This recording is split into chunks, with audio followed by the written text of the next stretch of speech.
Hello. അപ്പോൾ കുറേ ദിവസത്തിന് ശേഷമാണ് ഇപ്പോൾ ഒരു വീഡിയോ ഇടുന്നത്.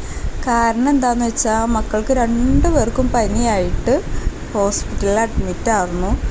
ഇപ്പോൾ ഡിസ്ചാർജൊക്കെ ആയിട്ടാണ് ഞാൻ വീഡിയോ അപ്ലോഡ് ചെയ്യണേ. അപ്പോൾ നല്ല പനിയും ESR ഒക്കെ കൂടി ഭയങ്കര ബുദ്ധിമുട്ടായിരുന്നു. അതിനുശേഷം ഇപ്പോൾ ആൻറ്റിബയോട്ടിക്കൊക്കെ സ്റ്റാർട്ട് ചെയ്തു. പിന്നെ പനിയൊക്കെ ഒന്ന് കുറഞ്ഞതിന് ശേഷം അവിടെ നഴ്സിംഗ് സ്റ്റുഡൻസ് അവർക്ക് എക്സാം ആയിരുന്നു. അപ്പോൾ മക്കളുടെ ആക്ടിവിറ്റീസും കാര്യങ്ങളൊക്കെ നോക്കാനും കാര്യത്തിനൊക്കെ അവർ വന്ന് മോനെ കൊണ്ട് കുറച്ച് പെയിൻറ്റിങ്ങും കുറച്ച് കളറിങ്ങും ഒക്കെ ചെയ്യിച്ചു. പിന്നെ അവരെ കുറച്ച് ടോയ്സൊക്കെ കൊടുത്ത് കളിപ്പിക്കണം. അങ്ങനത്തെയൊക്കെ ഒരു വീഡിയോ ഞാൻ എടുത്തതാണ്. മോനിക്കും അതുകൊണ്ട് ഹാപ്പി ആയിരുന്നു. കാരണം എല്ലാ ദിവസവും അവർ വന്ന് കളറിങ്ങും എല്ലാവരും ചെയ്യിപ്പിക്കണോണ്ട് മോനും നല്ല ഹാപ്പി ആയിരുന്നു. അപ്പോൾ ഇത്രയൊക്കെയുള്ളൂ വീഡിയോ. Okay, by.